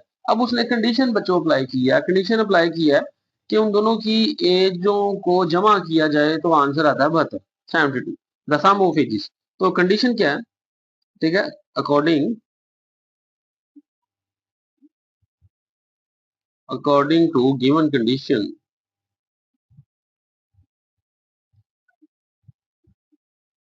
अकॉर्डिंग टू गिवन कंडीशन कह रहा है अगर बेटे और बाप की उम्र को जमा किया जाए तो आंसर हमारे पास क्या आता है 72। ठीक है, बाप और बेटे की उम्रों का मजमुआ क्या है हमारे पास है 72। यहां तक हमारी बात क्लियर होगी। ये जो इक्वेशन आ गई ना इसको हम नाम 1 दे देंगे, फर्स्ट नंबर है इक्वेशन का, ये हमारे पास फर्स्ट इक्वेशन है। कोई रॉकेट साइंस नहीं है, सिंपल सी बात है कि फादर एंड सन की एज का मजमुआ कितना है, सम कितना है, वो 72 है, वो हमने लिख लिया।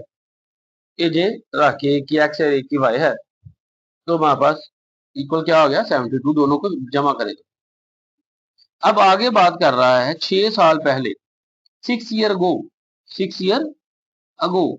अगर मैं कहूंगा आज अभी चल रहा है 2026, ठीक है, तो बच्चों मैं कहूंगा अगर आज आपकी एज है 14 ईयर, ठीक है, तो मैं अगर 14 ईयर अभी आपकी एज है तो आज से 6 साल पहले कितनी होगी, इसका मतलब है कि मैं 14 से 6 को माइनस करूंगा ना, 6 साल पीछे जाना मुझे। ठीक, बात समझ आ रही। तो 14 में से अगर आज आज आपकी एज है 14 ईयर, तो 6 साल पहले कितनी होगी उसमें से ये 6 को माइनस करना पड़ेगा। ठीक, तो यहाँ भी वो कंडीशन अप्लाई करवाने के बाद यही बात कर रहा है कि 6 year go father age was 2 time. अब ये बात समझ आ गई 6 साल पहले, तो जब हमने 6 साल पहले लिखना है ना, तो वो हमने एक एज अगर फर्ज की थी बाप की या सन की, ठीक है, एक्स है, तो 6 ईयर गो क्या हो जाएगा x-6, बाप की 6 साल पहले क्या हो जाएगी y-6। ठीक है, तो मैं कहूंगा son age before 6 year, the age of son, ठीक है, 6 year ago, age of son 6 year ago. 6 साल पहले बेटे की एज हमने रखी थी एक्स, तो 6 साल पहले इसकी एज क्या हो जाएगी x-6, है ना, इसकी एज में से 6 को निकाल देंगे, हमने एक्स ही रखी हुई है ना, उसमें दी नहीं है। आगे age of father 6 year ago, बाप की उम्र 6 साल पहले कितनी थी जी, बाप की उम्र भी y-6, यहाँ पे ये लिखो y-e-a-r, ये बेटे की उम्र 6 साल पहले x-6, बाप की उम्र 6 साल पहले y-6। ठीक है, अब हमारे पास according to second condition, second condition उसने क्या दी है, ठीक है, 6 साल पहले बाप की उम्र 2 टाइम थी, 2 गुना थी, डबल थी बेटे से। ठीक है, बाप की उम्र जो है वो डबल थी बेटे से। इसको ऐसे समझते हैं कि डबल थी बेटे से क्या मुराद है, let's see, this is a first character, हमारे पास ये कैरेक्टर है, ठीक है, ओके, तो इसका नाम कुछ भी बंटी रख लो, क्या रख लो, हाँ बी से, और एक कैरेक्टर ये है हमारे पास, ठीक है, इसका नाम भोला रख लो, क्या, हाँ ये भोला भाई है, भोला कर लो, BHOLA, एक ये है और एक बंटी है। अब देखो साइज में कौन बड़ा है, ये है, तो मैं अगर कहूंगा ना ये हमारे पास जो भोला है ये डबल है बंटी से, तो इसका मतलब है इसको मैं 2 नहीं कर दूंगा, क्योंकि ये डबल है ना, तो जिससे ये डबल है जैसे बंटी से, ये साइज में बंटी से डबल है, यानी कि तो इसका मतलब है कि बंटी जैसे 2 हो ना, तो भोला उन्होंने कला ही फाड़ लेगा। बात समझ आ रही है कि अगर ये एक ही हो तो इस जैसे फिर बंटी 2 है तो ये अकेला इन दोनों के लिए काफी है, तो इसका मतलब है भोला डबल है इन दोनों से, ठीक है, या इस बंटी से भोला डबल है, तो डबल मैं फिर इसको करूंगा।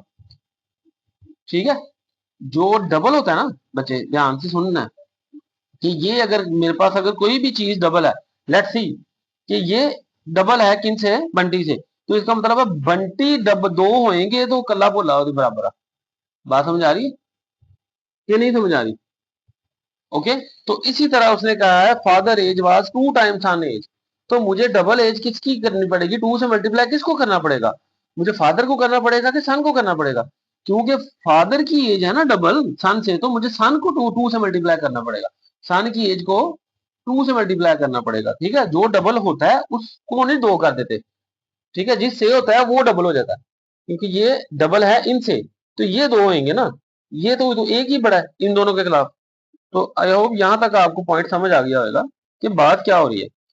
आगे इसको इरेज कर लेते हैं जी।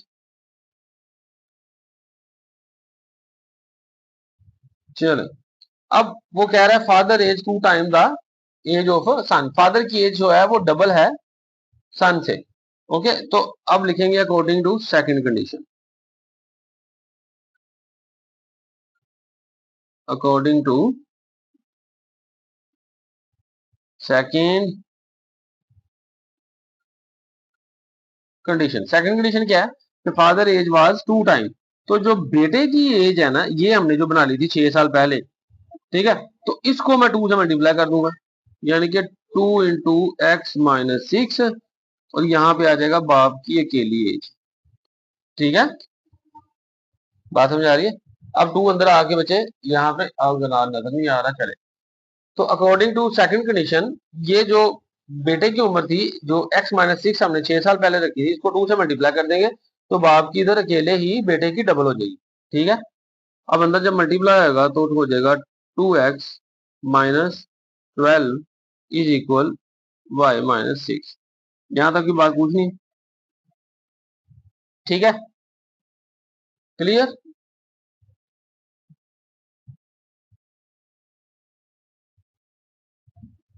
तो अगर हम इसको बच्चों फर्दर सॉल्व करें इस वाली इक्वेशन को, तो 12 इधर चला जाएगा, जाके प्लस का हो जाएगा, यहाँ माइनस है, इस साइड पे आके प्लस का हो जाएगा, वाई इधर पॉजिटिव है, इधर आके माइनस हो जाएगा। तो 2x वाई इधर आके माइनस हो गया, और 12 उधर जाके प्लस का हो गया -6। ठीक है, तो आगे जब मैं इसको सॉल्व करूंगा तो 2x माइनस वाई इक्वल 12 में से 6 बच्चों कट हो जाएंगे, तो मेरे पास क्या रह जाएगा 6 ही। ठीक है, तो ये एक मेरे पास इक्वेशन बन गई जी, इक्वेशन नंबर 2। एक इक्वेशन ये है मेरे पास बच्चों, और एक मेरे पास ये इक्वेशन बन गई, 2 इक्वेशन बन गई। अब मुझे ऐड करना है दोनों इक्वेशन को। मुझे ऐड क्यों करना है? ठीक है, मसला तो ये है ना कि ये 2 इक्वेशन है, मैं इनको माइनस भी कर सकता हूँ, लेकिन मुझे ऐड क्यों करना है? देखो ये वाला इस इक्वेशन में जो वाई वेरिएबल है, इस इक्वेशन में ये जो वेरिएबल है वाई, देखो इसका कोएफिशिएंट क्या है 1, और ये किसका है पॉजिटिव। इस इक्वेशन में वाई वेरिएबल का कोएफिशिएंट भी 1 है, लेकिन ये है नेगेटिव। अगर इन दोनों को मैं ऐड करूंगा तो मेरे पास वाई वाई से कट जाएगा, सिर्फ एक्स वेरिएबल रह जाएगा। तो इस तरह मुझे एक वेरिएबल की जो कीमत है ना वो मिल जाएगी। तो अब मैं क्या करूंगा, बाय एडिंग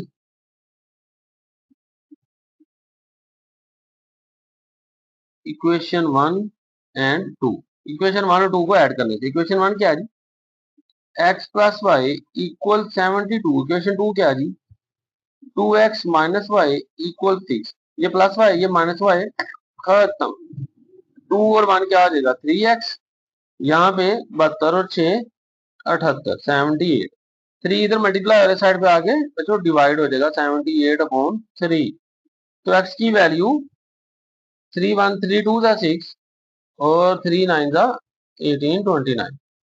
ओ 3 6 जा 18, 3 9 27 होता है, 3 6 जा 18, तो 26। x की वैल्यू क्या आ गई बच्चों मेरे पास 26 आ गई। ठीक है, तो आगे चलेंगे। अब ये x की जो वैल्यू है ये हमारे पास किसकी एज है, द एज ऑफ सन। ठीक है, द एज ऑफ सन कितनी आ गई 26 ईयर। बच्चों ये किसकी एज आ गई, सन एज। क्या सन एज कितनी आ गई 26। कैसे पता लगा एज सन की आई है? क्यों, हमने सन की एज क्या रखी थी x। ओके, तो x रखी थी ना, तो x की वैल्यू क्या आ गई 26, हमारे पास एज आ गई सन की 26। जो क्वेश्चन में पूछ रहा है ना, वो पूछ रहा है what was the age of son 6 year ago, 6 साल पहले उम्र क्या थी। ये तो बेटे की असल उम्र आई है, 6 साल पहले की नहीं आई। तो अब 6 साल पहले की जो एज है वो हम कैसे लिखेंगे, इससे अगला स्टेप है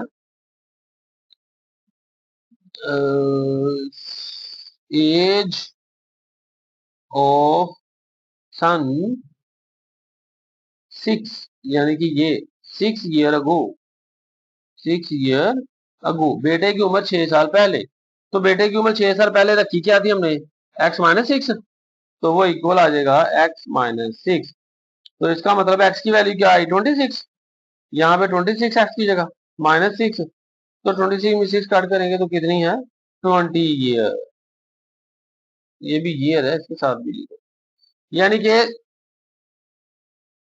सन एज 6 साल पहले कितनी है, 20 साल बच्चों, ठीक है। 6 साल पहले बेटे की उम्र कितनी है, 20 साल, तो this is our answer. Any question? नहीं। चलो जी, अब इसका क्वेश्चन 7 करते हैं जी। तो 9th क्लास हमारा क्वेश्चन नंबर 7 है जी। स्टेटमेंट पढ़ लेते हैं। Mirha bought a toy, Mirha ने एक खिलौना जो है खरीदा, ₹1500, 1500 का। मिरहा ने 1500 का एक खिलौना खरीदा, सोल्ड ₹1520, 1520। तो उसने उसे खरीद कर बेचा 1520 में। What was the profit percentage, उसका मुनाफा फीसद क्या था। यानी कि उसे मुनाफा कितना हुआ, उसे प्रॉफिट कितना हुआ है, परसेंटेज में बताना है। उसकी कीमत निकाल के उसको परसेंटेज में बताना है, ठीक है बच्चों। तो चलें जी, स्टार्ट करते हैं सॉल्यूशन। तो सबसे पहले तो देखेंगे कि उसकी कीमत खरीद क्या थी। कीमत खरीद यानी कि cost price, cost cost price, PRIC। तो हमारे पास जो कॉस्ट प्राइस है किसकी, टॉय की, वो कितनी है जी, 1500, ठीक है। ₹1500 कर लो, ये 1500 आ रहा है, ठीक है। तो उर्दू में लिखेंगे कीमत खरीद। कीमत खरीद है जी हमारे पास ₹1500, ठीक है। तो बेचा कितने उसके, हमारे के उसकी सोल्ड प्राइस क्या है, उसने कितने में बेचा, यानी कि उसने बेचा जी 1520 में। कीमत फरोख्त वो कितनी है जी, ₹1520। अब हमारे पास जो प्रॉफिट है, वो प्रॉफिट का फार्मूला क्या है जी। तो हम जानते हैं जो प्रॉफिट होता है, जो भी प्रॉफिट होता है वो सोल्ड प्राइस में से, सोल्ड प्राइस में से माइनस करना होता है कॉस्ट प्राइस को। यानी कि जो मुनाफा है वो होता है कीमत खरीद, फरोख्त में से माइनस करना है कीमत खरीद को, फरोख्त में से माइनस करना है खरीद को, ठीक है। तो कीमत फरोख्त क्या है हमारे पास, सोल्ड प्राइस क्या है 1520, इसमें से माइनस कर दूंगा कीमत खरीद को, ठीक है। ओके जी। तो हमारे पास क्या बच जाएगा बच्चों, 1520 में से 1500 निकाल देना है तो ₹20। तो जो हमारे पास प्रॉफिट आ गया ₹20। अब उसने हमें ये नहीं पूछा कि प्रॉफिट कितना आया है, उसने पूछा है प्रॉफिट का परसेंटेज क्या है, प्रॉफिट का परसेंटेज क्या है। तो प्रॉफिट परसेंटेज का जो फार्मूला है ना, वो प्रॉफिट को, जितना प्रॉफिट आया हो उसको डिवाइड कर देते हैं जितने की चीज पड़ी है, ठीक है। तो प्रॉफिट परसेंटेज का फार्मूला PROFIT, प्रॉफिट परसेंटेज का फार्मूला किसके इक्वल होता है, जितना भी प्रॉफिट आया है, प्रॉफिट उसको डिवाइड कर देना जितनी टोटल कॉस्ट प्राइस थी, कॉस्ट, ठीक है। कॉस्ट प्राइस को CP भी लिख सकते हैं, कॉस्ट प्राइस, ठीक है। और उसको मल्टीप्लाई किससे कर देना है, 100 से, ठीक है। तो ये हमारे पास जी फार्मूला है। ओके बच्चों, यहाँ परसेंटेज भी लगा लो। तो ये हमारे पास प्रॉफिट परसेंटेज फाइंड करने का फार्मूला है। तो मैं अब इसमें वैल्यूज पुट करूंगा। हमारे पास जो प्रॉफिट परसेंटेज है वो क्या आ गया, प्रॉफिट क्या है हमारे पास, ₹20। हमारे पास कॉस्ट प्राइस क्या थी, ₹1500। यानी कि जो हमारे पास मुनाफा आ गया वो 20 है, जो हमारे पास कीमत खरीद थी वो 1500 है, जरब 100%। ये दो जीरो से फिनिश। ऊपर क्या रह जाएगा, 20, नीचे क्या रह जाएगा, 15, ठीक है। और साथ में वैसे परसेंटेज आ गया 1, इससे मल्टीप्लाई आएगा तो 1 खत्म हो जाएगा। अब 15 और 20 को जब हम डिवाइड कर देंगे तो 15 1 जा 15, क्या बचे 15 वन जा 15 पॉइंट लगेगा और नीचे आ जाएगा 5 और 0 12 15 2 30 15 3 45 1.3 समथिंग। और इसको कर ही लेते हैं बच्चे।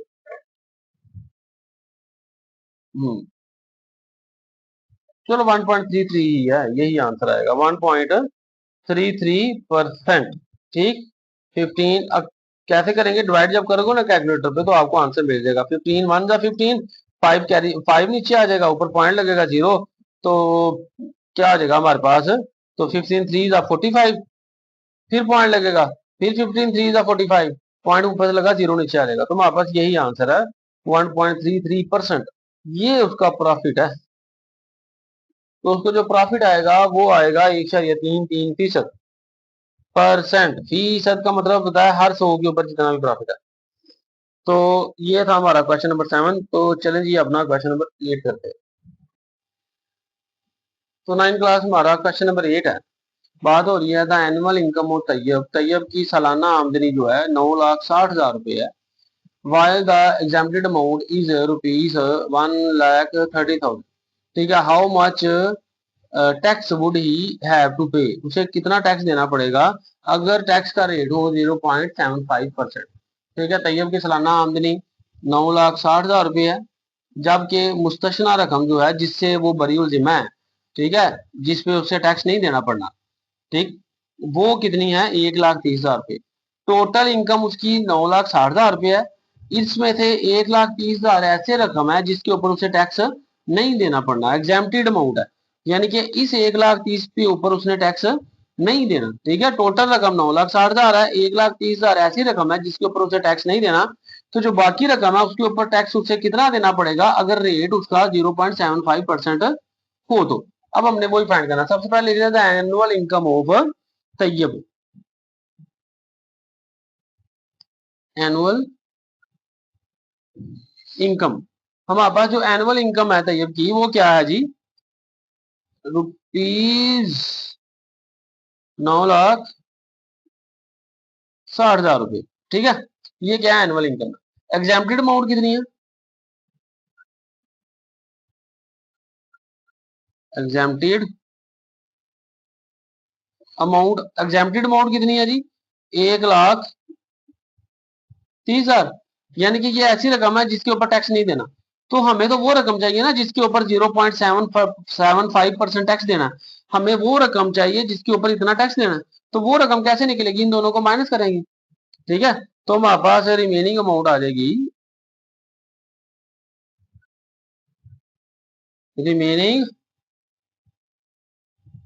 अमाउंट, यानी कि 9,60,000 में से 1,30,000 को माइनस कर दूंगा तो मेरे पास 8,30,000 आ जाएगी। ठीक है। यानी कि 9 में से 1,00,000 गया तो 8,00,000 और 30 गया तो 8,30,000। तो मेरे पास ये आ गई जी हमारी बचे रिमेनिंग अमाउंट। अब हमारे पास टैक्स उसने देना है, तो टैक्स कितना है, हमने किस अमाउंट पे टैक्स देना है, हमने अब इस अमाउंट पे बचे टैक्स देना है। ये वाली जो अमाउंट है इसके ऊपर इस रेट पे टैक्स देना है। ठीक है। तो हमारे पास amount rate of income tax क्या है जी, वो भी पता ना, rate of income tax, sorry, rate of income tax वो क्या है जी, 0.75% है, यही दिया ना उसने। तो रेट ऑफ इनकम टैक्स 0.7% है, तो अमाउंट ऑफ टैक्स कितनी निकलेगी। अब हमने इस अमाउंट पे इस रेट से टैक्स निकालना, पैसे इतने हैं और रेट इतना है, तो टैक्स कितना हो जाएगा फाइंड करेंगे। तो हमने लिखे amount of tax, amount of tax, हमारे पास टैक्स, ओ यार मैं क्या टैक्स लिखन दिया, टैक्स ए के साथ है बच्चे, अमाउंट ऑफ टैक्स ए है। तो अमाउंट ऑफ टैक्स हमारे पास कितनी हो जाएगी, वो फाइंड करने के लिए क्या करेंगे, हमारे पास कितनी अमाउंट पे टैक्स है बच्चों, 8,30,000 के ऊपर। तो 8,30,000 जरा दे दूंगा 0.75% से, इससे 0.75% से। तो इसका मतलब है क्या करना पड़ेगा भाई, मुझे 8,30,000 यही है, अमाउंट ऑफ टैक्स यही है, तो 8,30,000 जरब जरब क्या जी 0.75 है ना।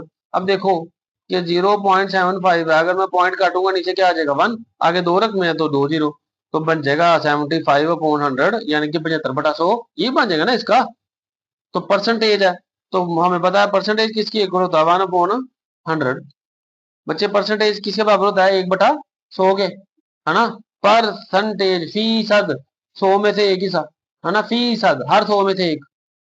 ओके, तो इसकी जगह मैं यहाँ पे अब ये कर रहा हूँ जी, क्या कि मल्टीप्लाई 0.75 की जगह 75/100 बन जाएगा, परसेंटेज की जगह 1/100 आ जाएगा। ठीक है, आगे 8,30,830,000 मल्टीप्लाई बाय, तो 75 बन जा 75, ठीक है, और अब 100 को 100 से मल्टीप्लाई करेंगे, तो इन दोनों को मल्टीप्लाई करने से आ गया 10,000। ओके जी, चलिए अब ये दोनों रकमें क्या हो रही है मल्टीप्लाई हो रही है, क्या हो रही हैं एक दूसरे से, यानी कि ये 1000 डिवाइड हो रहा है ना इस सारी रकम से। नहीं समझ आई उसे, इसका मतलब है कि 8,30,000 जरब 75/10,000, बच्चे ऐसे ही हो रहा है, समझ आ रही है। अब ये कितने जीरो 4, ये कितने हैं कटिंग, नीचे 1 रह गया तो लिखते नहीं, इन दोनों को मल्टीप्लाई कर दो, 83 मल्टीप्लाई बाय 75, लो जी 83 मल्टीप्लाई बाय 75, तो आवर आंसर इज 6225। ठीक है, हमारे पास ये वो रुपीज है, ये वो अमाउंट है जो हमने इस रकम के ऊपर टैक्स की मद में पे करनी है। ठीक है, कि ये जो ये रकम है इसके ऊपर इतना रेट हो ना 0.75, तो इस रेट के ऊपर इस रकम पर 6,225 रुपए देने पड़ेंगे। ठीक है, तो हमारे पास ये अमाउंट ऑफ टैक्स है, अमाउंट है जी, अमाउंट ऑफ टैक्स, ये है जी अमाउंट ऑफ टैक्स, और दिस इज आवर बच्चों आंसर। तो चलें जी अब अपना लास्ट क्वेश्चन करते हैं 1.3 का। अच्छा तो बच्चों हमारा लास्ट क्वेश्चन है 1.3 का, स्टेटमेंट पढ़ लेते हैं। फाइंड द कंपाउंड मार्कअप, हमने कंपाउंड मार्कअप फाइंड करना है किसके ऊपर 3,75,375,000 फॉर 1 ईयर, एक साल के लिए, at the rate of 14% compound annually, 14% rate के ऊपर, यानी कि 3,75,000 रुपये है हमारे पास, हर साल के लिए 14% की शरह से कितना रेट है 14%। हमने सालाना मुनाफा फाइंड करना है कि कितना सालाना मुनाफा आएगा, हमने वो कंपाउंड एनुअली जो सालाना है ना, कंपाउंड का मतलब है हमारे सालाना मुनाफा हर साल का। तो सबसे पहले अपना गिवन डाटा लिखेंगे जी, सोल्यूशन है, सोल्यूशन के मुताबिक हमारे पास प्रिंसिपल अमाउंट है, तो प्रिंसिपल अमाउंट को पी से शो करते हैं। ठीक है, तो पी प्रिंसिपल अमाउंट हमारे पास क्या है जी, प्रिंसिपल अमाउंट है 3,75,000 रुपए, कितने 3,75,000 रुपये। अब 3,75,000 रुपये कितने साल के लिए, फॉर 1 ईयर, फॉर 1 ईयर, तो टाइम क्या हो जाएगा बच्चों, टाइम हो जाएगा जी 1 ईयर, हमारे पास टाइम क्या हो गया 1 ईयर। 1 ईयर के ऊपर रेट कितना है 14% रेट। ठीक है, रेट कितना है 14%, 14%। हमारे पास जो अमाउंट है, जो रकम है, असल रकम है, प्रिंसिपल अमाउंट का मतलब असल रकम, वो 3,75,000 रुपये, टाइम है जी एक साल, रेट है जी 14%, 14%। तो हमने फाइंड क्या करना है, हमने कंपाउंड मार्कअप है ना, फाइंड कंपाउंड मार्कअप, हाँ यानी कि सालाना मुनाफा। ठीक है, सालाना मुनाफा कंपाउंड मार्कअप हमने फाइंड करना है, तो मार्क अप, मार्कअप फाइंड करेंगे जी।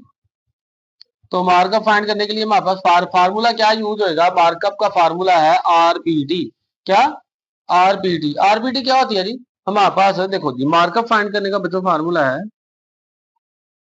मार्कअप का जो है, जो मार्कअप का फार्मूला है वो सबसे पहले होएगा रेट, क्या rate multiply by principal amount, ठीक है, principal amount AMOUNT amount multiply by RPT time, और इन सबको डिवाइड किससे कर देना है, 100 से, 100 से। ठीक है जी, यहां तक clear? Any question? No. Markup rate क्या है, 14। रेट क्या है, 14, 14। दरब प्रिंसिपल अमाउंट क्या है, 3,75,000, 3,75,000। टाइम कितना है जी, 14। टाइम है 1 ईयर, कितना है जी, 1 ईयर, डिवाइड बाय 100। ठीक है, 2020 से फिनिश, वापस क्या आ जाएगा, 14 मल्टीप्लाई बाय 3750 अपॉन कुछ भी नहीं रह गया, खत्म। अब इन दोनों को मल्टीप्लाई कर देंगे तो साढ़े को की आ जाएगा, 52,500, 500 की हो गया 52,500। इन दोनों को मल्टीप्लाई करेंगे तो दिस इज आवर आंसर बच्चों, ये हमारा मार्कअप है। अंडरस्टूड है जी? तो ये क्वेश्चन तो जी बहुत ही इजी था। तो इस तरह बच्चों आपकी एक्सरसाइज 1.3 कंप्लीट हो गई है जी। अब इंशाल्लाह हम अपना नेक्स्ट यूनिट स्टार्ट करेंगे, यूनिट नंबर 2।